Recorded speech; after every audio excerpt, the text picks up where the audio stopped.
आपने एक बात कही कि market is move from growth to value, और इसी के चलते हर कैटेगरी या हर स्पेस के ग्रेड ए स्टॉक्स पर नजर होनी चाहिए। पॉजिटिव जो हर सेगमेंट में बढ़िया स्टॉक्स या पहले 3 अच्छे स्टॉक्स नजर आ रहे हैं, स्ट्रॉन्ग स्टॉक्स नजर आ रहे हैं, स्क्रिप्ट्स नजर आ रहे हैं, उन पर नजर होनी चाहिए। Does that apply for IT as well? And if yes, IT में मिड कैप आईटी प्लेयर्स और साथ ही लार्ज कैप्स पर आपका नजरिया, बिकॉज नवंबर एंड दिसंबर दोनों ही महीने की अगर बात करें, बाजार में वॉलिटिलिटी थी लेकिन आईटी ने बेहतरीन तरीके से सरप्राइज किया है। हाँ जी, आई थिंक जब जब यूएस प्रेसिडेंशियल इलेक्शंस हुआ, आई थिंक उसके वर्डिक्ट के बाद अगर आप देखेंगे तो IT stocks in India have started to do well, और आईटी इंडेक्स अभी 46,000 के आसपास है, जो इसका लाइफ टाइम हाई है। और मुझे लगता है कि यहाँ से वो धीरे धीरे 50,000 की तरफ चला जाएगा। लार्ज कैप आईटी में तो काफी कंफर्ट है, मार्जिन ऑफ सेफ्टी काफी अच्छा है। देखिए 2025 में ये मत सोचिए कि कितना रिटर्न बनेगा, ये देखिए कि आप कितने सेफ है उस स्टॉक्स में, क्योंकि अगर आप स्टॉक्स में सेफ रहेंगे तो रिटर्न तो बन ही जाएगा अगर आप पार्टिसिपेट करते हैं। तो सारे जो टॉप स्टॉक्स है आईटी इंडेक्स में, लेड बाय टीसीएस, जो हमें अच्छा लगता है, और मुझे लगता है कि यहाँ से 1000 रुपए की तेजी टीसीएस में धीरे धीरे आ सकती है।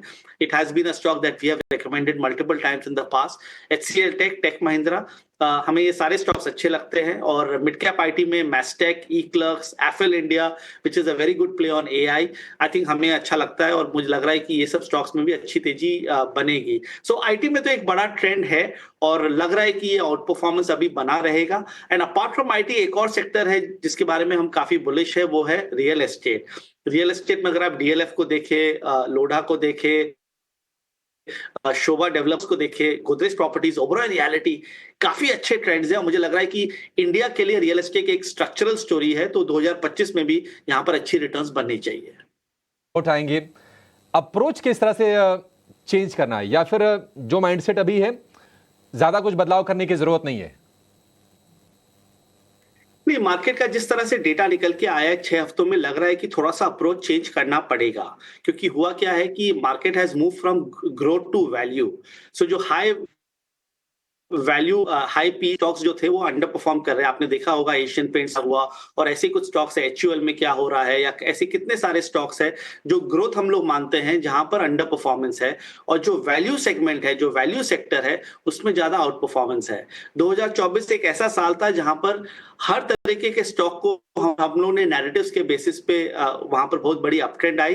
बट अब I think the men have been separated from the boys. इसका मतलब है कि हर तरह का स्टॉक चलेगा नहीं, जहां पर अर्निंग्स हैं और जहां पर अर्निंग्स विजिबिलिटी है, वो तरह के स्टॉक्स ही चलेंगे। और पिछले 2 सालों में आप कुछ भी स्टॉक लेते तो आपका पैसा बन रहा था बाजार में। अब लग रहा है यहां से अगर आप दिसंबर 25 के बारे में बात करें तो हर तरीके के स्टॉक में पैसा नहीं बनेगा, आपको टॉप स्टॉक्स में रहना है। हर सेक्टर के आप टॉप 3 और 4 नेम्स में रहिए, वहां पर आपको आउट परफॉर्मेंस मिलेगी। So I think that is one key message, कि जो रिलेटिवली वेल प्राइस स्टॉक्स है वैल्यूएशन के हिसाब से, उनमें रहना है और हाई वैल्यू स्टॉक्स में नहीं रहना।